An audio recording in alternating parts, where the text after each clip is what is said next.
complete solutions. And I think that thread is one of the threads that's running through the conference already. So maybe more of that later, Tom. Thank you. Tim, over to you. Well, good afternoon, everyone. Thanks very much for all those presentations we've had so far this morning. I think initially what I'd say is I'm very conscious that we're one of the last presentations that comes up before a well-deserved lunch break, so I appreciate everyone still listening. What I want to try and get through today is a very succinct summary of how we as Monetize believe there's a way to service your merchants on a mobile with a specific focus on around MPOS. I'm also joined on stage today by Kai Lindstrom, who is Head of Acquiring for MPE Banking Group in Finland. So a seamless move from Tom's presentation into ours, obviously planned, to talk about not only what we believe is the way to deploy these solutions, but also very much around how we have an existing customer who sees the benefit of what we're doing and who we're working with. So, the threat. In this slide, I'm not going to be telling anyone in this room something they don't already know. Okay, there is an ongoing battle for, I've put SMEs in the middle there, but merchants in general, how those merchants are addressed, and all the different players that are out there that are fighting for the attention of those merchants, and ultimately how to generate money from those merchants. From a monetized perspective, historically we're in place to support financial institutions across the globe. So we are supporting the company, the group that you see in that top left corner there. So every one of these players that you see here, I believe, has a legitimate play to be targeting those merchants and to demand ownership of those merchants. From a financial institution point of view, be that bank, acquiring bank, and so forth, that's a long-standing relationship. That's something that's been there for decades, for hundreds of years, and it's just something that evolves over time. Mobile operators, I think we can justifiably say that as an MNO, you can sit there and stake a claim for ownership of these merchants because you put a physical device into their hands. You own that piece of technology. Retailers, we talked a lot about it today, is a really interesting one about how that's positioned and the ownership of those things. And startups and new entrants, you know, fast, flexible, generally well-funded, but really focused on a specific part of the market. So, MPOS specifically, again, I'm not telling anyone anything they don't know. It's a crowded landscape. I think someone said this morning there's around 200 vendors of some shape or form who are providing an MPOS solution in the market today. We looked at putting together a slide that would somehow summarise what this would look like and how it's performed over the last few years and how it moves over the next few years. You can see we've been quite intellectual here and focused very heavily on a European market by showing our statistics in dollars. But quite honestly, at this point in time, those numbers don't really mean a great deal. What we all know in this room is that there is MPOS technology in some shape or form that is out there now, and it's happening. How it's utilised is a different story. Again, generally don't like doing these either. I think Tom said the same as me earlier, but can I just have a quick show of hands? This is for my own knowledge as much as anything else. How many people in this room have had a small merchant, so a market trader, builder, that kind of thing, have had someone come to them and they have paid through an MPOS solution in their day-to-day life as a consumer? That's a pretty small number. Okay, so as we go upwards and we say into a more traditional retail environment, so how many people have had someone in a kind of retail, maybe a grocery store, where they've taken the payment, where that store has taken the payment from them, perhaps in a queue busing type environment, but using a mobile or a tablet? Let's have a quick show. Okay, so that's interesting. So again, that supports Tom's point earlier where we were saying that there's definitely if I take that as the representation of the global MPOS, we can see there that we're seeing much more of a shift into larger merchants using MPOS at this stage. The way I look at this personally, and the way I've seen it over the last few years, so I founded a small MPOS company based out of the UK, very early adopter, but quickly got to the point of realising that whilst, again, from a personal perspective, I have massive respect for any company comes in as a new market entrant to take on the traditional big players in MPOS space. It's a challenging market. Your brand, you have to spend a huge amount of money on your brand. But from my point of view, it was a logical approach to work in a partnership and then move to ultimately selling that company into Monetize, which is what happened at the end of 2012. And I will come on to why there's a benefit in that in terms of partnerships and opportunities as we move on.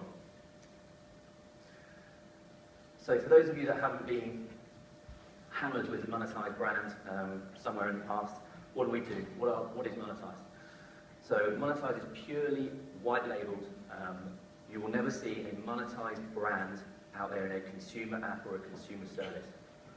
We are the enabler who is bringing together this technology and payment ecosystem that we're all involved in and putting it all together and delivering that to financial institutions across the globe in the best way possible. So we are the technology enabler.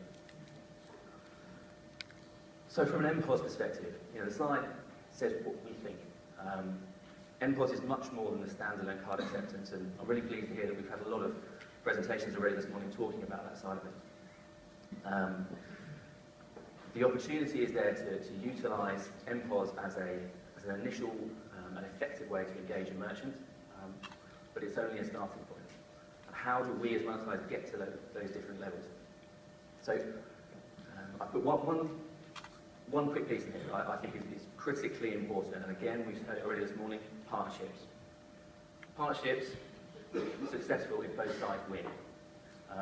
I've used IBM as one particular partnership because we've announced it recently. A few months back, we announced the strategic partnership. But last week, we were recognised at an IBM conference as basically Monetize is the best, most innovative new partner globally. When you consider there's 140,000 IBM technology partners across the globe, that's a pretty significant achievement. And it represents what IBM see out of a win-win relationship. So for IBM, their CEO has strategically said that one of his top items is mobile. They need to move into mobile and understand how they do that, and they recognise Monetize as the right people to take them into that space. To allow it the other way, we as Monetize, we are headquartered in the UK, but we have offices in various places across the globe, but we are never going to have, realistically, a significant footfall in all the countries that we already work in and aim to work in. IBM give us that deployment and support and structure that we need to really take forward not only MPOS as a standalone payment acceptance, but also taking that to a much wider technology play.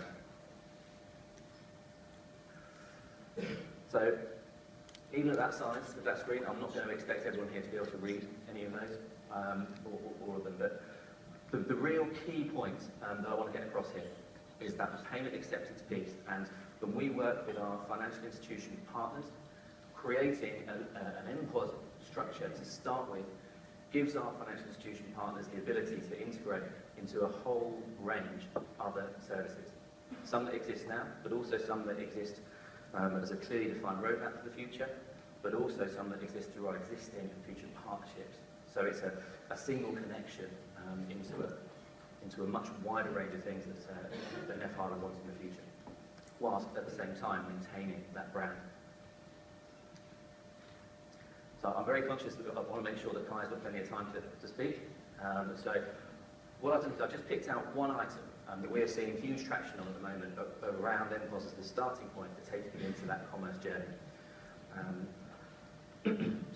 The utopian view for us, or the utopian view of commerce, is that there is a single place and a single platform that we are providing to a bank or an acquirer that allows full offer redemption and loyalty, and critically, redemption at the point of sale. We're driving this through MPOS initially because it gives the small merchants something much stronger and richer that they can take into market, something they would never have had before. So if you envisage a platform that we provide to a bank, the bank is then able to define the rules around that themselves, but critically the bank then passes that through a portal-based access to their merchants, and that means that their merchants can create their own offers and their own promotions, but they drive that into the hands of the existing retail bank customers. So the benefit for the financial institution that we're working with is that they see a win across the business. So it's not just the acquiring part of the business, It's not just the retail bank, it's not just the commercial bank. There's a win there for everyone. And on the other side of the equation, there's a win for the merchant and a really, really beneficial thing for the consumer themselves, because they have to find what their actual offers and loyalty schemes are. Everyone wins. Redemption at the point of sale. If anyone wants to come and talk to us about the stand later, I'll be delighted to talk in a bit more detail. It's a huge topic, and frankly, I could spend my whole 15-20 minutes just talking on this one item. So at this point, what I'm going to do is pass you over to Guy, who's hopefully going to talk to you about the way MPE is positioned in markets in Europe, and then also how they've worked to monetize so far to really deliver something perhaps to market. Thanks. Hi everybody, good to be here. Fourth time ECAP/MPE e-commerce conference and first time on stage here. First of all, I'd like to say, in the morning there has been a couple of speeches saying that the banks are going to lose and the acquirers are going to lose. I would like to tell all the fellow banks here that there's still life left in us. So no problem. Just keep calm, keep on breathing, no worries.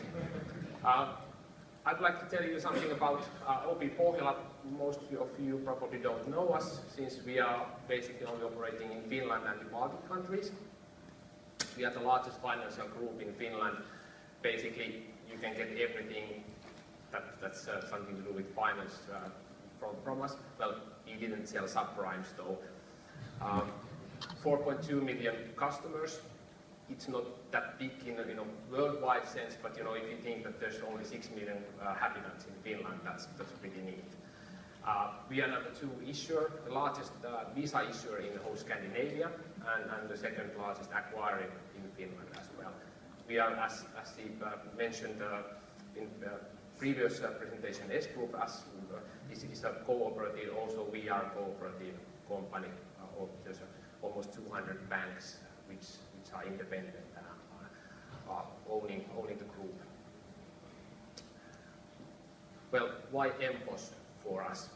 Well, back in 2012, there was a Sweden-based company on EMPOS business that came to Finland, and basically right after that, we got contacts from our customers that why don't you have this, and when you are going to bring this kind of a service to us, because we don't trust this small player, we don't know where our money is going and all that. And we were thinking that why not go to this kind of business, and especially when this Swedish company, they don't have our acquiring in the background, which is a pity. There's still a chance, by the way.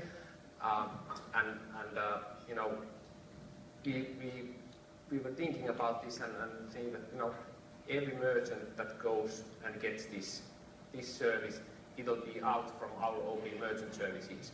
So basically, we would be losing our customers, and if the thing would be that also these kind of players would also have their own bank account service there behind that, or bank, we might lose the whole customer relationship. So in order to protect all our small and medium-sized merchants, and especially the sole traders, which we have tens of thousands, it's very key to protect them to have this kind of a service. And that's one of the things. One of the things is also that all those small players, that it's clear that at least in Finland, the customers don't trust those, because they don't tell how are my card data safe? If I put my card in this kind of a device, we want to bring the dependability and trust, because we have a brand that the Finnish customers trust and know. So that it's a whole different thing when it's the same thing here. We know that First Data is a powerhouse, but when you go outside and ask from some Hans on the street what is First Data, nobody knows. But if you ask what is Commerzbank or Deutsche Bank, he will know that. And it's the same thing here. Also, we don't want everybody to accept card payments, so that we want that those who are accepting card payments, they are registered companies, they will have the acquiring contract as well, so that will help the card holders trust the merchants as well. well, how to choose a MPOS solution. One thing is that it seems that, like Tim said, that there are hundreds of service providers in the market. Some of them, you know, they have the thing in their hands, but unfortunately most of them don't. So there's lots of speech, but not enough action. And that's something that we wanted to have a service provider who will be there after 5 years. So that there needs to be dependability and trust in that sense as well. And also we understood that, you know, if you have only the payment solution and not the value-added services, you're not going to be able to compete with these specialists who are only concentrating on MPOS and providing as much value to the merchants as possible. So you really have to have best of the line solution. You can't compete otherwise. And that we feel that is very important. And also we don't have possibility to shell out 30 million pounds to develop these things like some seem to be doing. That you know, we need to have that kind of service provider and partner that is providing the development, and so that they will keep and make sure that the service is always competitive, always with the best of the class, and that's very important for us as well. So, you know, it's probably better to have a specialist partner who will not compete with you, but is providing the best services for you, and you know, don't try to do anything by yourself, because that's how you never get the best of the class. At least that's how we think. So this was my part. Please feel free to ask questions later on. Now I will give the last slides to my friend Tim. Try to be quick so that we can kind of. Sure, yeah. Tim and I have just agreed that we won't show the last slide. So we're going to say, yes, seamless. You see that? Thanks very much to Kai and Tim for that.